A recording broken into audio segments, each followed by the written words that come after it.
Hey, what's up guys, welcome back to another podcast on McLaren's F1, and today we're talking specifically about McLaren. I don't know how long this podcast will actually be, since all the other ones have been like 20-25 minutes and I've been talking about the entirety of testing, but this one is just specifically on one team, obviously McLaren, so I don't know how long this video will be, but let's just get right into it. So going into testing, we really didn't know what to expect from McLaren.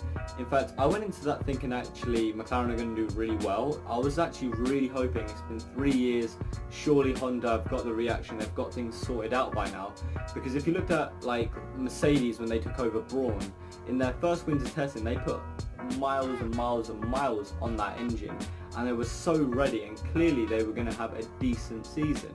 And McLaren with Honda, the second they got together, they've just been so poor. They seem to be at each other's throats all the time. The reliability is never there, the speed's never there.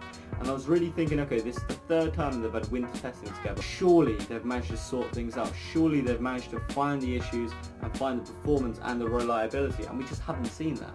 And the worst thing is the fact that they know they're in a crisis, but they seem so clueless. They know that they've got loads of problems, but they never seem to know what those problems actually are. And none of those problems that they ever face seem to be small ones. I think the smallest one they faced during winter testing was the oil tank, having to reshape that. That was I guess it's a large issue, but it was a quick fix. So that one wasn't much of an issue. But then that electrical issue that was plaguing them, they had no idea what was going on and what was causing it. And it's only now, after winter testing, that they've actually got it sorted out.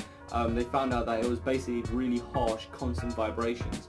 And basically it was kind of shaking the car to bits. The electrics were just getting screwed over everywhere. And again, I mean, these are things that they should really expect. All the other teams have got those sorted out. McLaren and Honda, two massive and reputable companies, they should be expecting these things and be ready and looking out for them, and they just didn't get it. Especially because you've got to remember that in these cars, in these engines, vibrations are something that there should be sensors for that stuff. They should be looking out for it. The cars should be able to sense it, and the drivers should be able to sense it. And the fact that they just didn't realise, or not didn't realise, but they didn't, identify it fully until after testing says how much of a struggle it really was for them. And so we're at that unique point now where McLaren and Honda are now truly seeming to weigh up their options, like really what can they do, what is it that they should do to push forward from this. And the main one is the obvious one, which is whether they're considering that they should just decouple and they should go their own ways. McLaren find a new engine and Honda go their own way and find something else. And that seems to be what they are genuinely considering. I think the crucial thing for them is the fact that Alonso, who's obviously the main face now of the company in terms of, in F1 I suppose, because he's obviously the driver, he obviously has expressed multiple times his displeasure, his issues with Honda. He's putting the blame solely on them. He's saying that they're to blame, and he's saying that the team is ready to be winning races but Honda aren't. So the fact that he's so highly critical says a lot about how toxic things are getting for the company, for the relationship. It's something that I don't really think they have the answers for, and it's something I don't think they are really able to address. That's why they always seem so desperate to avoid the questions. When Eric Boulier was on, who was he with? Was it Kravitz? Ted Kravitz, I think it was on The Notebook. He kind of just sort of was like, I don't want to talk about it. Kind of like, he really, they know it's an issue that everyone's talking to him about it. And as much as I can understand how frustrating that is, and you don't want to talk about it because everyone's talking about it, there's never good news. So we've got to talk about what are the options. I guess already talked about the main one and how realistic they are. So let's put ourselves in the instance that they do decouple. The two companies, Honda and McLaren, go their own ways. McLaren go to a new provider for their power unit. Who would they go to? The three options are Mercedes. That better not be a voice crack. Mercedes, Ferrari and Renault. And I'm going to go through all three of them and say how realistic and likely they are. First of all, I'm going to talk about Ferrari simply because I think they're the least likely. I think if they did have that Ferrari power unit, they would be pretty competitive. They'd be in that gap between the mid pack and the front pack, so they can be in a class of their own in an odd way where they'd be able to get podiums but not likely, but they'd be able to. So they're kind of like a Williams if they had that Ferrari engine in there. But a McLaren car rather with a Ferrari engine is so unlikely. Like, that would be probably worse than being with a Honda. Not in terms of performance, just in company relationships. They'd hate each other. They're huge rivals as it is, even though one's at the front, one's at the back. That just won't happen. I can't imagine how Ferrari fans, passionate Italians, would be reacting if they found out they're supplying their engines to McLaren. That would be crazy.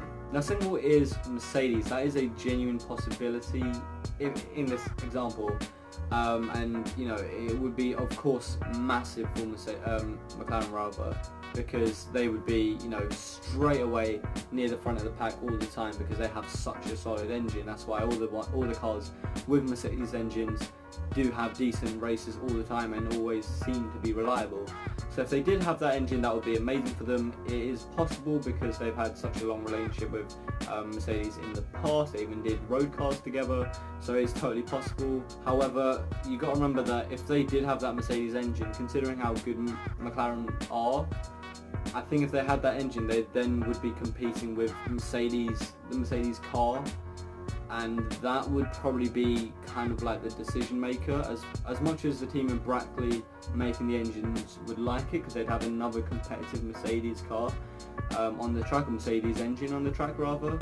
I think the Mercedes Petronas company, or team rather, would not like that. Toto Wolff was asked about it. He didn't say anything overt like it's not going to happen or it's definitely going to happen. But it's clear that they do see that there is potential in that McLaren with the correct engine, like serious potential, and that is something that would worry them. So, I don't know how possible it is. Although, of course, with that said, they used to supply Manor, who obviously are gone now, so they do have space, they do have capacity to make the engine. So I suppose in terms of business-wise, if you look at capacity utilization, maybe it's the right thing for them, for the business, for them to be supplying McLaren. But again, it's about the relationship between the teams, which would probably be in my opinion the biggest decision maker. And finally, Renault. I could just totally see that happening. Honestly, I think it would be a strange one. I think it'd be one that I think, because Renault is more of like a decent, I think they're the third best engine out there, but they're still a solid engine. I feel like it's one that they'd sort of consider, but they wouldn't be that heavily investing their time into, because they'd probably want that Mercedes more than anything. I could see it happening, but I don't know how much I want to see them, McLaren, in the mid-table, because if they are to pick an engine, they want to pick the best engine that will get them near the front as quickly as possible.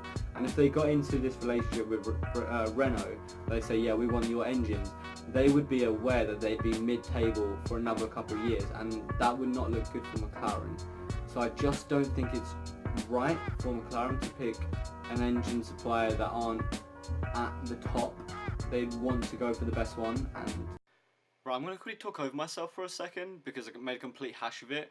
What I'm saying at this point is I could see it happening, I just don't think it's likely. That was the point that I was trying to make. Sorry about this. Eric Boulier even said that McLaren would be winning races, even though the season hasn't started, but you know what I mean. They would be winning if they had a Mercedes engine, and they have said that they have got other opportunities. So I think it's clear that this time next year, in my opinion, I would predict they won't have that Honda engine in there anymore, unless by the time they get to mid-season, Honda have pulled out all the stops and they've suddenly got a reliable, solid engine. Even if it's not the fastest, if reliability is sorted by midway through the season, they go, yeah, okay, now we can see it's starting to work. It took a long time, but we can see it's working now. In that example, maybe they'd stay, but with the way things are going, and even if they do have slow progress, I just don't think they'd be willing to keep with Honda. At the moment, both companies have their options, and I just think at the moment, the way things are going, that they shouldn't really stick together. If they were to go with a new supplier, logically they would go with them either near the end of the season or after the season is finished, because it will take so many months, probably about 6 months, to get that engine fitted for the car, because obviously it's a new shape, new size, they've got, reconfigured measurements and so on. So they would have to take and invest a lot of time and money into making that engine solid for the car, because even if they do get it to fit into that into the car itself, the engine obviously still has to be modified and changed a bit to get the performance out of it as well, and that in itself would take even more time. So if they were to change the engine, for example, now, like literally like a couple of weeks before, a week or so before the season starts, they were to suddenly change the engine, they'd probably be further back than with that McLaren. Wait, I've been saying that wrong. Let me try that again. What I meant to say was, if they still had that Honda engine, as unreliable as it is, when they put in this new engine, it would still be slower, because it would take so many months to find the performance from it. So they'd probably be slower than what they are now, even if it seems unlikely how it's possible to be slower than they are, because they seem pretty crap at the moment. So what I think is going to happen, in my opinion, I think by the end of the season, McLaren and Honda will announce that they're going to part ways, and McLaren are going to find a new company. Honda clearly have just taken so long. I mean, it's been 3 years now, and they just can't seem to get the basics right. Literally, even the small companies are doing better than them. Honda really are constantly finding more and more obstacles that they never really seem to know the answers for, and they're at this standoff now where if Honda doesn't go, Alonso's going to go, and for McLaren I think they definitely in fact favour Alonso over McLaren right now, because Alonso's consistent and he's quick and he's reliable in certain ways. Honda are none of those, so McLaren need to keep Alonso more than they need to keep Honda. And if they announce that they're decoupling from Honda, Alonso would be great. That means I'm going to have a Mercedes engine, as likely as it is, next year. So that means I'm going to be at the front of the pack, so I'm going to be fighting. So Alonso will want Honda to be gone, and he'll want that Mercedes engine. He'd probably want that Mercedes car full stop. But you know what I mean. The only way they'd stay together is by midway through the season Honda find reliability, because then they've got the rest of the season to find the speed and the upgrade packages. Obviously the token system's now gone, so they can kind of just upgrade and so on the fly. It allows the smaller teams to catch up with the bigger teams, so I think it's a better system of doing things. So it's probably good that the token system's now been scrapped.